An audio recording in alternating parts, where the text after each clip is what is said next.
चाल साहब, अब ज़रा हम थोड़ा इसका कानूनी पहलू ज़रा देख लें। ये जो अब आपको केस है तोशा खाना ट्रायल का, इसका अगले हफ्ते में कुछ होता नज़र आ रहा है? और क्या आपको नज़र आ रहा है कि सज़ा मुअत्तल होगी तो रिहाई भी हो सकती है या किसी और मुकदमे में गिरफ्तारी? मैटर सब जुडिस है, इस पर ज़्यादा कमेंट नहीं किया जा सकते। लेकिन फिर भी कुछ तो आपका अंदाज़ा तो हो सकता है ना चौधरी साहब? नहीं, चले काफ़ी सेगमेंट अगला स्टार्ट कर ले, काफ़ी टाइम ज़ाया हो गया, वो कर लें। लेकिन जो साहब कुछ तो बोले ना, अब ये तो नहीं है गेस्ट आते हैं कोई हमारे, वो अपनी जो उनकी फसाहत है बलागत है उससे वो शेयर करते हैं, तो वो फसाहत बलागत पे रहते हैं ना जी। अगला कोई सवाल कर लें।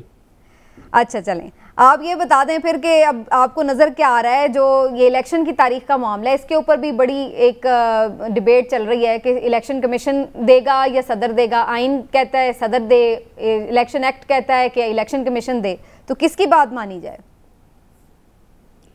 नहीं, देखिए, आइन और कानून तो इस मुल्क में नहीं रह गया है और ना ही कोई उसको मानता है। इलेक्शन कमीशन सदर पाकिस्तान की जो ऑफिस है उसकी ह्यूमिलेशन में बहुत ज़्यादा आगे चला गया है और उन्होंने ये तक गवारा नहीं किया है कि जो हेड ऑफ़ द स्टेट हैं, अगर वो आपको बुला रहे हैं तो आप उनके साथ मुलाकात करें। और ये एक ना तो सुप्रीम कोर्ट की बात कोई मानता है, हाई कोर्ट मानता है, हाई कोर्ट की बात सेशन जज नहीं मानता है और सदर पाकिस्तान की बात कोई और नहीं मानता। तो इस तरह से मुल्क जिस तरह से चलाया जा रहा है, इस तरह से कैसे चलेगा? आर्टिकल 45 जो है, 48 सब क्लॉज 5 जो है क्रिस्टल क्लियर है। अक्रॉस द बोर्ड पाकिस्तान की तमाम लीगल फ्रेटर्निटी जो है, इसके ऊपर वो बिल्कुल कोई दूसरी राय रखती नहीं है कि जो तारीख देनी है वो सदर पाकिस्तान ने देनी है। लेकिन इलेक्शन कमीशन मसर है कि नहीं, वो उनकी जो है वो मामलात जो हैं वो अपने तरीके से करेंगे। तो इस सारे मामले के ऊपर आप देखिए, जब एक निज़ाम मुमलिकत जो है वही जो है वो इस तरह से चलाया जा रहा है कि कोई जो है किसी की बात मानने को या किसी की इज़्ज़त करने को तैयार ही नहीं है, तो फिर ये मामला अल्टीमेटली शायद सुप्रीम कोर्ट में जाएगा और फिर सुप्रीम कोर्ट जो डिसाइड करेगी उसके बाद देख लेंगे कि क्या है क्या नहीं है। लेकिन अब प्रॉब्लम तो ये है ना इमरान साहब, आगे तो किसी ने नहीं मानी। हाँ एग्जैक्टली, मैं यही कहने लगी थी। प्रॉब्लम तो ये कि सुप्रीम कोर्ट में भी जो फैसला आता है वो भी या तो कंट्रोवर्शियल होता है या बना दिया जाता है और फिर उसके बाद भी उस पर भी हमें कोई हल तो नज़र नहीं आता कि चलो जी एक फाइनल फैसला आ जाएगा, उसके बाद सब उसको तस्लीम कर लेंगे। तो अब ये डेट आएगी कहाँ से? समीना, देखिए बात सीधी सी है। सदर मुमलिकत की जहाँ तक बात है, देखिए सदर मुमलिकत जो हैं आइनी लिहाज से सबसे बड़ा अहदा है और इसमें कोई दूसरी राय नहीं है कि अगर इलेक्शन कमीशन ये समझता है कि इलेक्शन एक्ट के तहत अब डेट उन्होंने दे दी है तो फिर भी उन्हें सदर मुमलिकत के पास जाना चाहिए था, जाके वहाँ उनको बताते कि सर अब ये सूरत हाल है तो इसलिए हम इसको इस तरह से नहीं कर सकते वहाँ, लेकिन जाते। एक ये इसमें मैं भी ज़ाती तौर पे समझता हूँ कि एक बेतौकीरी है कि आप ऐसे ही उनके लेटर के जवाब में ये कह दें जी मैं नहीं आता। ठीक, तो एक तो ये सीधी सी बात है। दूसरी बात ये है कि जब मामला अदालतों में जाएगा तो अनफॉर्चुनेटली हमारा आलमिया ये है कि इस वक्त अदालतों को इतना कंट्रोवर्शियल कर दिया गया है और ख़ुद ये मैं बड़ी बाज़त के साथ जो सब ख्याल रखना तो इन्हें अदालत ना लग जाए कि हमने नहीं किया, किसी ने नहीं किया, ख़ुद अदालतों ने किया, ख़ुद मोहतरम इज़्ज़त माब जज साहिबान ने किया। ग्रुपिंग मैंने या आपने तो नहीं की, ग्रुपिंग जज साहिबान ने खुद की है। एक दूसरे के ख़िलाफ़ ये खुद खड़े हुए हैं, एक दूसरे से मुहाज़रा खुद की है। तो इतनी वो वाज़े है ग्रुपिंग कि इन्होंने खुद अपनी हर चीज़ को कंट्रोवर्शियल कर दिया। एक बंदा अगर कोई बात कहता है दूसरा उससे मुख्तलिफ बात करता है और उसमें वो चीज़ें, अब एक आम आदमी एक आम पाकिस्तानी इस बात का फ़ैसला कैसे करे कि जनाब इनमें से कौन ठीक है और कौन गलत है? आइन की जो तशरीह की जाती है, मुझे आप ये बताएं कि हम सदर मुमलिकत की तरफ से आइन की जो तशरीह की जा रही है वो माने या जो इलेक्शन कमीशन की तरफ से आइन की तशरीह की जा रही है तो वो माने? क्या जरूरत पेश आई थी इलेक्शन एक्ट में ये तरमीम डालने की कि जी इलेक्शन कमीशन दे इसका ये जो डेट अनाउंस करे? अब ये सियासी जमातें खुद आकर मरदमशुमारी नोटिफाई करती हैं, इलेक्शन कमीशन को डेट की इख्तियार खुद देती हैं और फिर बाद में आके एहतजाज कर रही हैं कि जी 90 दिन में इंतखाब करवाओ, इलेक्शन की डेट दो। देखिए असूलन तो ये इलेक्शन कमीशन का ही इख्तियार होना चाहिए ये भी एक बड़ी लंबी बहस है कि जब एक इदारा है जिसने इलेक्शन करवाने तो इख्तियार तो उसी का होनी चाहिए। अगर आपने पहले आइन में ऐसी प्रोविजंस रखी हैं कि जी फलां करेगा, फलां करेगा, फलां करेगा, सुप्रीम कोर्ट जब किसी चीज़ का फैसला करती है तो उसमें सुप्रीम कोर्ट या हाई कोर्ट के पास जो केस जाता है तो वही फैसला करते हैं ना।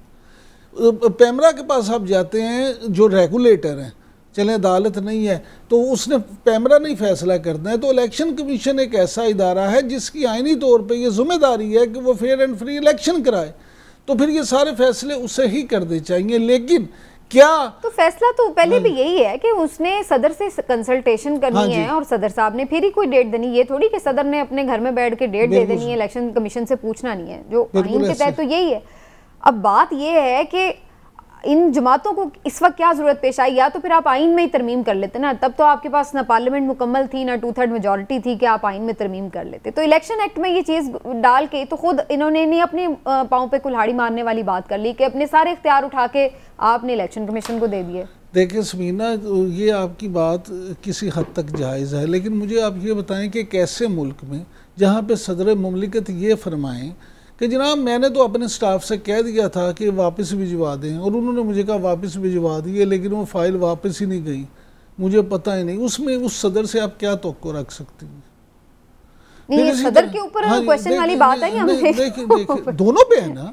अच्छा, एक आदमी अगर अपने अमले पे कंट्रोल ही नहीं है उसका, तो वो उसका तो बेचारे कह रहे हैं कि चेंज कर दो, वो बंदा चेंज नहीं हुआ। मेरा गुजारिश ये देखिए, मैं आपकी बात को इंडोर्स भी कर रही हूँ कि उन्होंने उस बंदे के तब्दीली के लिए खत लिखा है, चले अब मैं वो भी नहीं हुआ। अब देखें, अगर वो अपने सेक्रेटरी को भी चेंज नहीं करा सकते तो फिर मैं समझता हूँ कि ऐसी सदारत का क्या फ़ायदा है। ये आप ये भी तो देखें। दूसरी बात ये है कि जो मामला है ये कि जी सियासी जमातें हैं, मैंने आपसे पिछले हफ्ते भी अर्ज़ किया था, मैं अब भी आपसे कहता हूँ, हालात जिस तरफ जा रहे हैं ये सारी सियासी जमातें आपको नज़र आएगा कुछ अरसे बाद ये कहेंगी कि वो इलेक्शन जैसे भी होते, बुरे होते, भले होते, PTI भी उसमें शामिल होगी, सब ये कहते हैं, मुस्लिम लीग नून भी शामिल होगी, लेकिन हो जाते। आज पीपल्स पार्टी ने जो अपनी मीटिंग के बाद शेरी रहमान साहब ने गुफ्तगू की है, तो मुझे आप एक बताएं बात कि एक तरफ मुराद अली शाह साहब सबसे पहले साइन करते हैं और दूसरी तरफ आप आके ये मुतालबा करते हैं। ये बड़ी इंपॉर्टेंट चीज़ है और इसके ऊपर अब एक पिटिशन भी दायर हो चुकी है सुप्रीम कोर्ट में। इसके ऊपर आके मैं बात करती हूँ कि ये वाकई कितना वैलिड आर्गूमेंट है कि जनाब निगरान वज़राए आला जो हैं वो शिरकत के मजाज हैं या नहीं हैं, और फिर उनके दिए हुए फैसले के बाद ही पूरा इलेक्शन प्रोसेस आगे जा रहा है।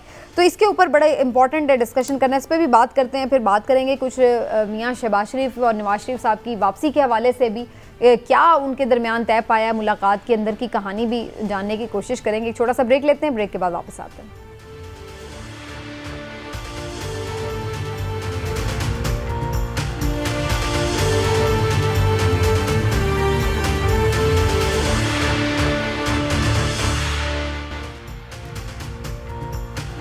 जी वेलकम बैक नाज़रीन। और जैसा कि ब्रेक पर जाने से पहले बात हो रही थी कि सुप्रीम कोर्ट में अहम पिटिशन गई है इंतखाबात के इल्तवा के हवाले से, और उसमें ये भी एक उसमें आर्गूमेंट बनाया गया है कि जी जो मुश्तरका मफादात काउंसिल थी उसमें जो निगरान वज़राए आला है, ना सिर्फ ये कि वो शरीक हुए बल्कि उन्होंने इस बात के हक़ में भी वोट दिया कि मरदमशुमारी को नोटिफाई किया जाए, उसकी मंजूरी दी। तो क्या वो ये करने के मिजाज हैं? ये एक सॉलिड ग्राउंड है, क्योंकि इसी के बाद फिर हम देखते हैं कि हल्का बंदियों का मामला आता है और फिर इलेक्शन के इल्तवा की बात भी। तो चौधरी साहब, आपको इसमें आइन के तहत क्या नज़र आता है? सर, ये वाकई ये बात कोई कॉन्ट्रोवर्शियल हो सकती है आपके ख्याल से? इस पर फैसला होना भी बाकी है कि निगरान वज़राए आला के पास ये इख्तियार था, ये मजाज थे इस बात के कि वो मुश्तरका मफादात काउंसिल में शरीक हों और अपनी राय का इजहार करें? में जो एक असूल तय हुआ है ख्वाजा आसिफ केस में 2013 में, वो उस वक़्त की निगरान हुकूमत के ख़िलाफ़ वो गए थे, तो उसमें ये असूल तय हुआ था कि जो निगरान हुकूमतें हैं वो बड़े पॉलिसी डिसीजन नहीं लेंगी और वो डे टू डे अफेयर सिर्फ लाएंगी। ये जो मरदमशुमारी और काउंसिल ऑफ कॉमन इंटरेस्ट का मामला है, ये बाहर सूरत जो है जी, ये एक मेजर पॉलिसी डिसीजन है। तो मेजर पॉलिसी डिसीजन लेने का जो है निगरान ऑफिस होल्डर्स जो होते हैं वो मजाज नहीं होते। ये पटिशन सुप्रीम कोर्ट बार की तरफ से की गई है जिसमें काउंसिल ऑफ कॉमन इंटरेस्ट की जो डिसीजन है और जो उसकी वर्किंग है उस पर सवालात उठाए गए हैं। और एक और पटिशन दायर की गई है ग़ालिबन किसी प्राइवेट पटिशनर की तरफ से, और एक लाहौर में हाई कोर्ट में पटिशन है जिस पे शायद नोटिस भी हो गए हैं कि इलेक्शन वक्त पे कराए जाएं। तो ये अब काउंसिल ऑफ कॉमन इंटरेस्ट का जो फैसला आया है, अब इसमें बुनियादी तौर पे तो देखने की बात समीना ये है ना कि ये जो जिस बिना के ऊपर इलेक्शन लेट किए जा रहे हैं क्या वो मंतकी भी है या नहीं है। तो उसका जवाब ये है कि आजकल जो सूरत हाल बनी हुई है, जो ये 2022 अगस्त 2022 में एक एक्सरसाइज इलेक्शन कमीशन ने की और नई हल्का बंदियाँ की।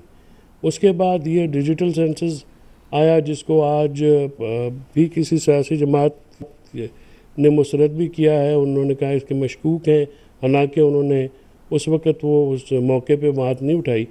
तो जो ये हल्का बंदियाँ करने की ज़रूरत है भी कि नहीं, क्योंकि इन हल्के जो नए सेंसस रिज़ल्ट्स आए हैं इससे आईनी तरमीम क्योंकि हो नहीं सकती, नेशनल सीटों की तादाद नहीं बढ़ेगी। ठीक है, और ये आज बात पीपल्स पार्टी वालों ने भी की है कि जी ठीक हो गया। तो उस सूरत में जो वोटर्स हैं, वोटर्स का मैं सिर्फ अर्ज कर दूँ जी कि वोटर्स जो हैं वो रजिस्टर होते रहते हैं। जिस दिन इलेक्शन शेड्यूल अनाउंस होता है उस दिन तक की वोटर लिस्टें तैयार की जाती हैं। लिहाजा ये भी इम्कान नहीं है कि कोई वोटर जो है वो अपना वोट नहीं इस्तेमाल कर सकेगा। तो ये मामला इस वक्त जो हल्का बंदियों का कराना मेरा ख्याल में ये गैर आइनी भी है, गैर मंतकी भी है, क्योंकि आइन का 90 दिन का इलेक्शन कराना बहुत ज़रूरी है। वो ज़्यादा उसकी वजह यह है कि आगे भी आइन पे अमल ना करके काफ़ी नुकसान हुआ है और आगे सेनेट भी आधी चली जाएगी।